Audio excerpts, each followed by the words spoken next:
This is Korea News for March 2, 2022. People's Strength presidential candidate Yoon Seok-yeol is 10 percentage points ahead of Democratic Party presidential candidate Lee Jae-myung. In a situation in which the two candidates have recently been in a very thin line, it seems that the conservatives, feeling the crisis, have gathered in a confrontation when the unification of the opposition has entered the process of breakdown. In addition, for the first time, more than 50% of the respondents answered that unification is not necessary, indicating that the fatigue of unification has also increased. As a result of a four-way confrontation survey commissioned by Kanta Korea by Seoul Economic Daily and conducted on 1,028 men and women over the age of 18 across the country from the 27th to the 1st of last month, 34.1% of Democratic Party candidate Lee Jae-myung and 44.1% of People's Power candidate Yoon Seok-yeol recorded. An analysis suggests that the recent pressure for unification from inside and outside the party had an effect on the fact that Ahn Cheol-soo, the presidential candidate of the People's Party, left some room for a meeting with Yoon Seok-yeol, the People's Strength presidential candidate, on the 1st.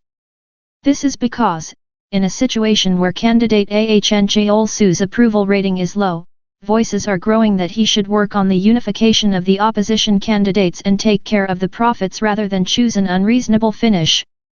Recently, inside the People's Party, voices calling for a grand concession by candidate Ahn Cheol-soo have begun to appear publicly. Even if candidate Cheol-soo Ahn insists on completing the presidential election alone, it is realistically impossible to win the presidential election, and the support personnel who are helping candidate Cheol-soo Ahn are very uncertain about the future of the election. For this reason, those around candidate Ahn Cheol-soo criticize Ahn's insistence on completing the race as a selfish act. As the number of confirmed COVID-19 cases skyrocketed again, as of 9 p.m. on the 1st, there were already over 200,000 new confirmed cases in history.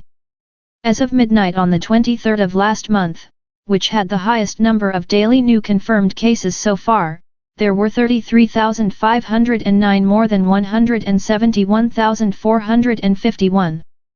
The total number of new confirmed cases per day surged to 170,000 for the first time on the 23rd of last month, and then stayed at 170,000 from 160,000 towards the end of the week.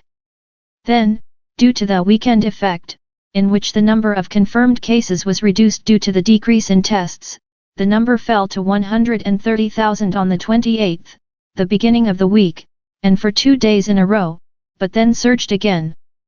From the previous day on Monday, the number of diagnostic tests increased to the weekday level, and the number of confirmed cases seems to have increased significantly. As the counting continues until midnight, the number of new cases to be announced on the 2nd is expected to increase significantly. The quarantine authorities predicted that there would be more than 230,000 confirmed cases by the 9th, when the presidential election was held. However, there are already more than 200,000 confirmed cases. The quarantine authorities are expecting the peak and scale of the number of confirmed cases to range from 180,000 to 350,000 at the beginning and middle of this month. In the midst of the Omicron mutation pandemic, kindergartens, elementary schools, middle schools, and high schools across the country start a new semester on the 2nd. However, school attendance policies are different for each school, and confusion and anxiety among parents are growing due to the changed quarantine measures such as self-inspection before going to school.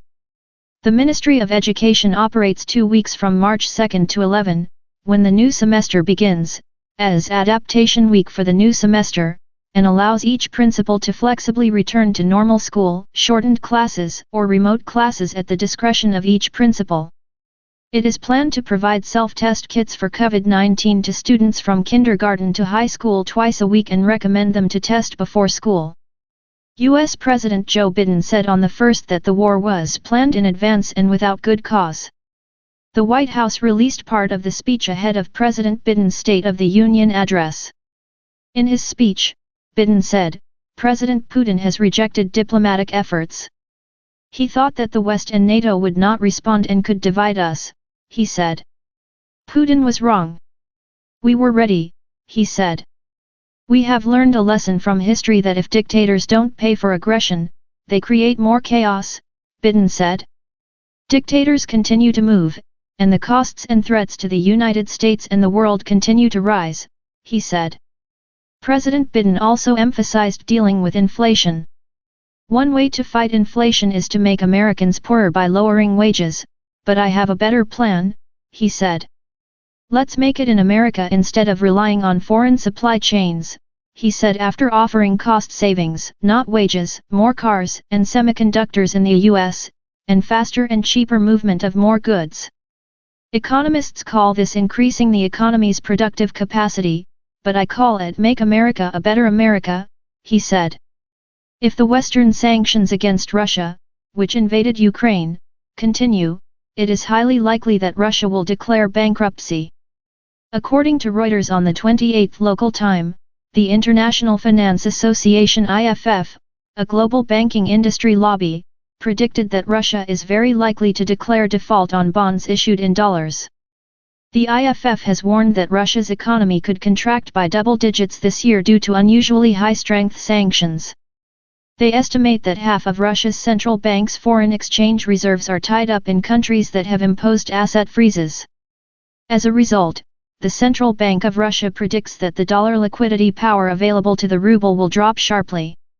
According to the IFF, the Central Bank of Russia is expected to stabilize the financial markets through measures such as further rate hikes. IFF added that there is a possibility that banks may be closed by designating temporary holidays to prevent large-scale deposit and withdrawal bank runs. As South Korea was passive in sanctions against Russia compared to its allies, including the United States, signs of alienation from the alliance were detected in various places. In order to raise the level of the government's participation in the US-led sanctions against Russia, it has decided to block financial transactions with major Russian banks and transactions with Russian government bonds. For the first time this year, South Korea also participated in a joint statement by the United Nations condemning the launch of a ballistic missile by North Korea. Compared to its allies such as the United States, it seems that they are in a hurry to deal with signs of alienation from the alliance front as they are passive in sanctions against Russia. The Joe Biden administration held an emergency multilateral conference call for over 80 minutes with 10 countries and organizations, including major allies, to discuss countermeasures against Russia's nuclear threat that invaded Ukraine on the 28th of last month. Moon Jae-in was not included in the target. Prior to that, the United States announced new export control measures against Russia and designated countries exempt from the FDPR, but Korea was excluded here as well. In the end, it is pointed out that the government, being conscious of its relationship with Russia, was noticing it and responding late, such as not being able to keep pace with its allies, resulting in a diplomatic burden as well as economic losses.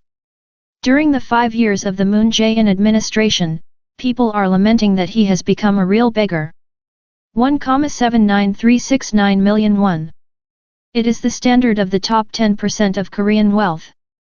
In 2017 alone, it was 1.31 billion won, a 36% increase. While the wealth of the top 10% increased rapidly, the wealth of the bottom 10% on the other hand decreased. Although support for the low-income group has steadily expanded, polarization has intensified. Major internet communities lament that they have become real beggars rather than crash beggars. Conversely, the bottom 10% of net worth had more liabilities than assets. Last year's net worth was minus 8.18 million won. The negative amount increased by 1.52 million won from minus 6.6 million won in 2017. It means the debt has increased. During this period, the debt of the first decile increased from 29.56 million won to 34.04 million won. Not only did they become poorer in relative terms, but they also became poorer in absolute terms. On the 1st, it was reported that Director Kim, the founder of Nexon, the largest game company in Korea, died suddenly at the age of 54 in the United States at the end of last month. The IT industry as well as the game industry are shocked.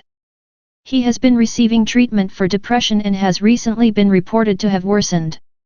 Director Kim, who graduated from the Department of Computer Engineering at Seoul National University, has been evaluated as a representative of the domestic IT industry as a first-generation entrepreneur during his lifetime.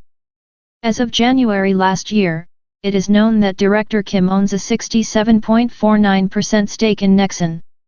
According to Forbes, an American business magazine, as of the 1st, Kim's assets stood at $9.5 billion and about 11,443 trillion won, ranking first in the list of wealthy Koreans, beating Samsung Electronics Vice Chairman Lee Jae-myung's $9.4 billion.